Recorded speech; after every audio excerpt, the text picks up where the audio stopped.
Now I done grew up on some people living their life in bottles. Granddaddy had the golden flask, back door every day in Chicago. Some people like the way it feels, some people want to kill their sorrows.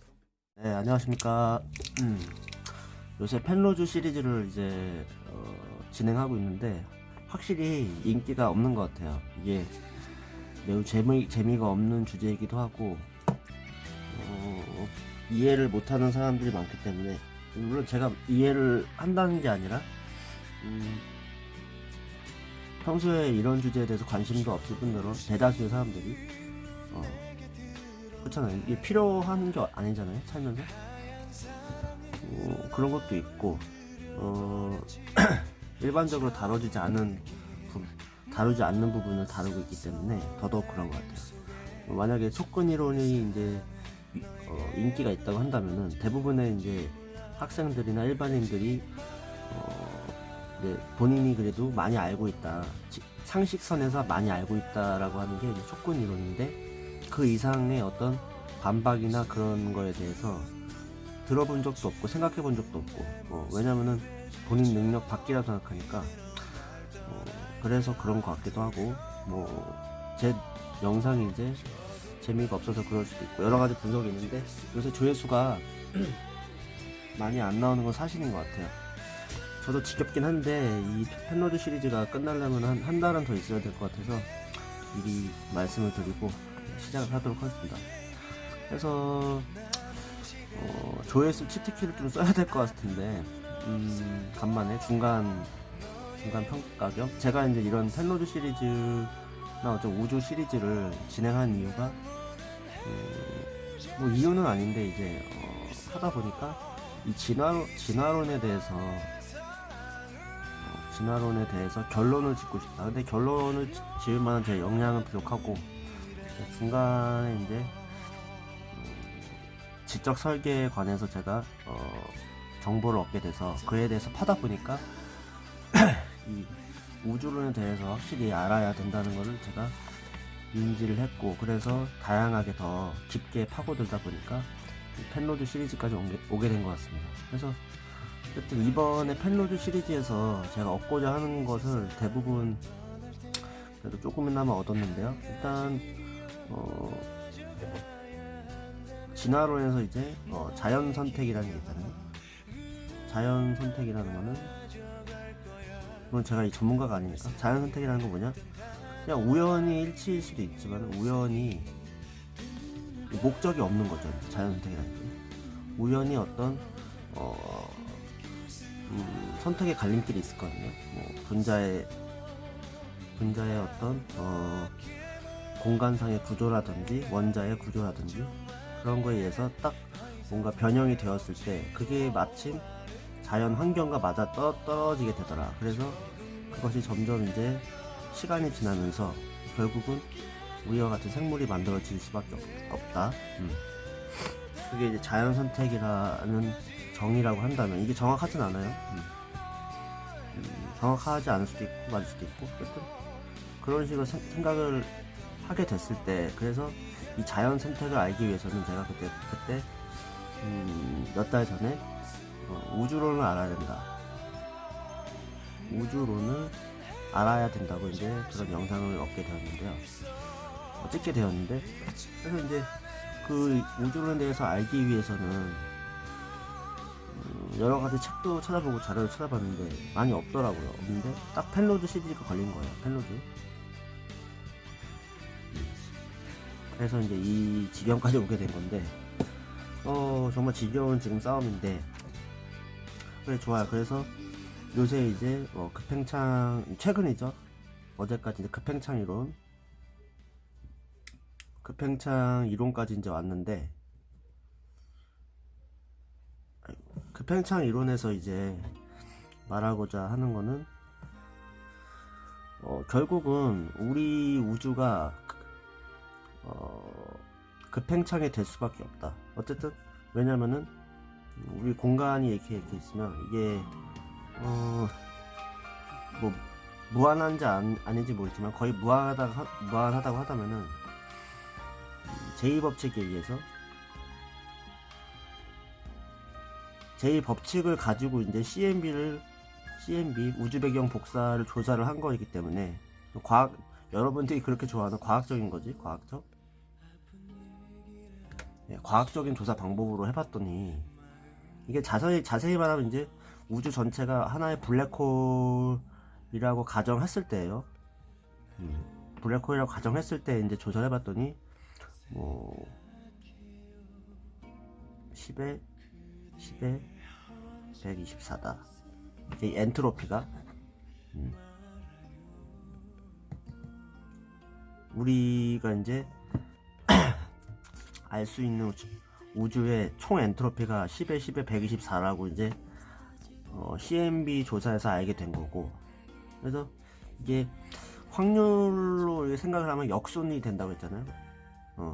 경우의 수니까. 그래서 어떤 한 가지 경우의 수라는 거는 이제 이게 생명의 탄생이라고 한다면은 생명의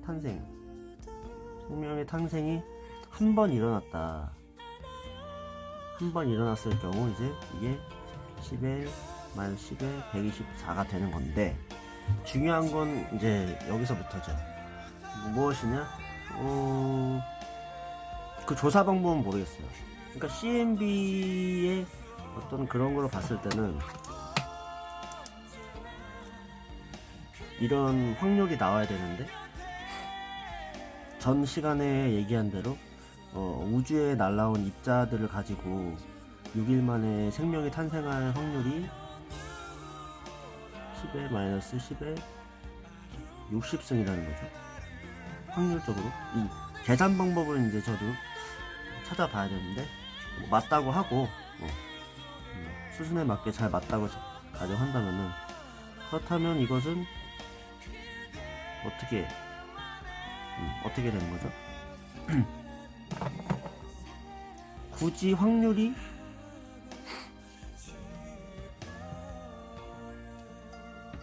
확률이 아니라 엔트로피 개념으로 봤을 때는 이 10에 124라는 엔트로피잖아요, 그죠?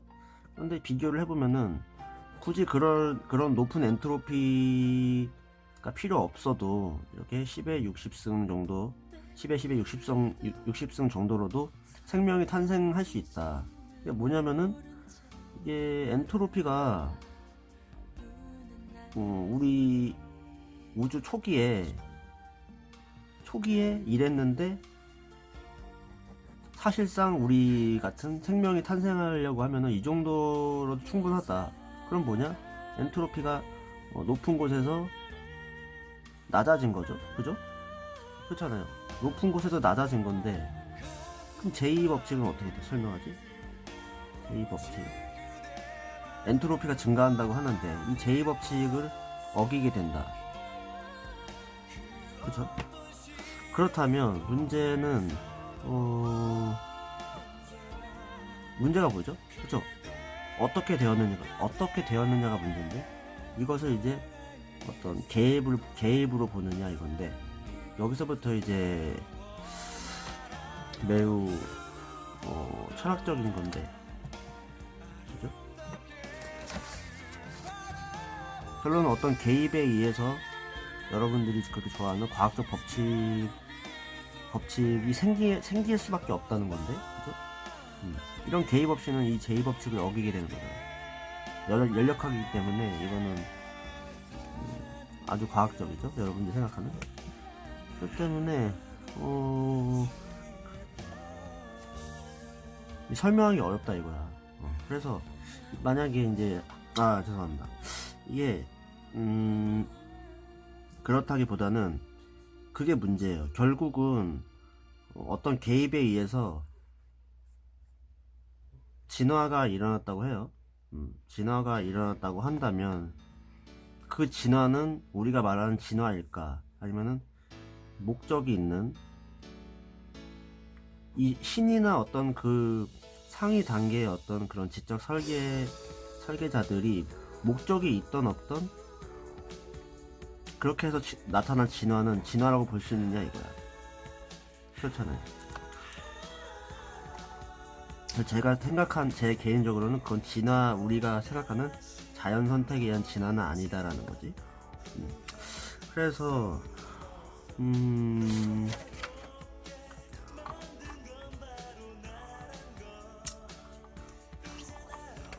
이게 되게 재미있는 상상일 수도 있지만은 왜 우리가 이 갑자기 엔트로피가 높다가 작게 작아지게 됨으로써 어떤 개입이 있다고 한다면 왜 그렇게 돼야 이게 우리 생명이 탄생이 되느냐 생각해봤을 때 글쎄 모르겠어. 우리가 어떤 공간 안에서 뭐 여러 가지 이제 종류가 있으면은 어떤 재료가 있으면은 무엇을 무작위적으로라도 만들기 위해서는 이렇게 넓은 공간에 흐트러져 있는 것보다는 우리가 이제 개입을 하는 거죠. 어떤 개입에 의해서 이 공간을 작게 만들고 똑같은 양의 재료를 공간을 작게 만들면은 무작위적으로 뭘 얻어낼 수 있는 게 더 빨라지겠죠, 그죠? 뭐가 됐던 이 넓은 공간에서 흩어져 있는 것보다는 이 공간을 작게 만들므로써 무엇을 만들어낼 수 있다 이런 가정을 한다면은 이제 뭐 신이 됐던 뭐가 됐던 이 신이 뭐 상위 단계 어린아이일 수도 있겠지만 그래서 이렇게 된 거 아니냐 이렇게 생각해 볼 수도 있죠. 엔트로피가 엄청 높다가 엔트로피가 낮아졌다 라고 한다면은 그리고 더 추가할 것은 이 공간 뭐 이게 저는 이제 항상 이제 가정을 하는 거는 공간이 무한하지도 않고 하나 더 추가를 한다면은 공간이 약간 탄성적이지 않을까. 그래서 뭐냐면은 우리가 봤을 때는 우리 우주가 있다면 우리는 다시 이제 엔트로피가 증가하는 방향으로 보이잖아요, 우리 눈에는. 그죠? 그게 뭐냐면은 우리가 이제 어떤 공간을 줄여놨는데 이게 탄성이 있는 거예요. 그래서 이게 자꾸 나가려는 성질이 있는 거죠. 외부로 나가려는 성질이 있는 거야, 기본적으로. 이 에너지가 있다는 거지. 그래서 우리가 보이기에는 우리 우주가 엔트로피가 증가하는 방향으로 가는데 애초에 우리 초기를 보면은 커졌다가 작아졌기 때문에 이 어떻게라는 거는 개입이 있을 수밖에 없고 이 개입은 뭐가 되느냐 그건 모르겠어요. 그건 몰라요. 그래서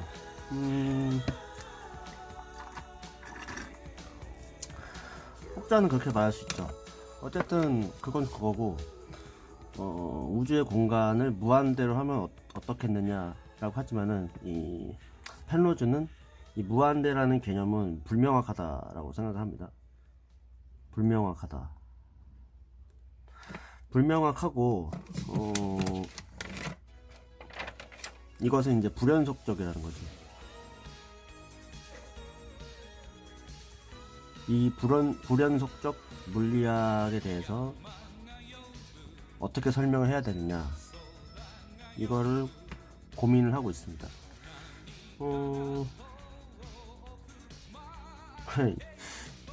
그래서 이런 내용을 알면서도 신을 따르느냐 아니면은 그냥 단순히 신을 따르느냐 하는 문제는 또 다른 문제인데, 그래서 이런 모든 문제를 생각을 해서 종교를 가지고 있는 사람이 있을까? 과연 저는 없다고 생각은 하는데 어쨌든 이건 다 치고 끝맺음을 하겠습니다. 끝맺음을 할 때 제가 이제 쭉 이 펜로즈 시리즈를 보면서 느낀 거는 뭐냐면은 물리학의 문제나 그러니까 문제 또는 문제와 장점이 있는데요. 이 장점이라는 거는 복소수를 이용했기 때문인데 복소수 때문에 차원이 더 추가가 되는 거고 차원 추가가 되는 거고 이게 대칭성을 붕괴할 수가 있으니까 대칭성 붕괴의 원인이 되기 때문에 이 복소수라는 개념이, 그래서 그게 추후에 물리학 발전에 좀 더 영향을 줄 것 같고요. 문제는 이 무한대에 관한 개념이 지금 무언가 이상해요. 다시 정립을 해야 될 것 같은데, 예를 들어서 되게 간단하지만 1-x분의 1인데 여기에서 이제 x가 1이 되면은 0이 되면서 0분의 1꼴이 되면서 무한대가 되는데, 무조건 뭐 2분의 뭐 x든 뭐든 무조건 이게 0이 되면은 0분의 1꼴이 무한대가 되는 건데, 이게 이상한 것 같아. 제 생각으로는 이 문제가 이게 우리는 정의를 이렇게 한 것 같긴 한데, 왜냐면 이거는 또 우리가 실질적으로 본 게 아니라 정의를 내는 거기 때문에 이거와 관련돼서 해석적 천의 문제도 있고 해석적 확장, 거기에 따라서 지금 풀 수 있는 문제를 지금 제한을 둬버린 것 같아요. 제한적이라는 거지. 뭔가 확정할 수 있는데, 그래서 천재적인 어떤 수학자가 좀 더 발전된 수학을 가져올 때야 비로소 좀 더 발전하지 않을까 싶습니다. 이거는 제 개인적인 생각이니까. 네, 그럼 그것으로 끝맺도록 하겠습니다. 그래서 너의 생각은 뭐냐? 아직도 갈 길은 멀다. 뭐 진화론이 맞다, 뭐가 맞다, 지금 그런 상황은 아닌데, 그렇기 때문에 물리학이 발전해야 되고 수학이 발전해야 되고, 아직 더 갈 길이 멀다 이겁니다. 그래서 진화론만을 지금 생각하는 사람들은 되게 단순하게 생각하는 거야, 솔직히 말하면. 그렇게 생각해 주시면 될 것 같습니다. 네, 그럼 다음 영상으로 찾아뵙겠습니다.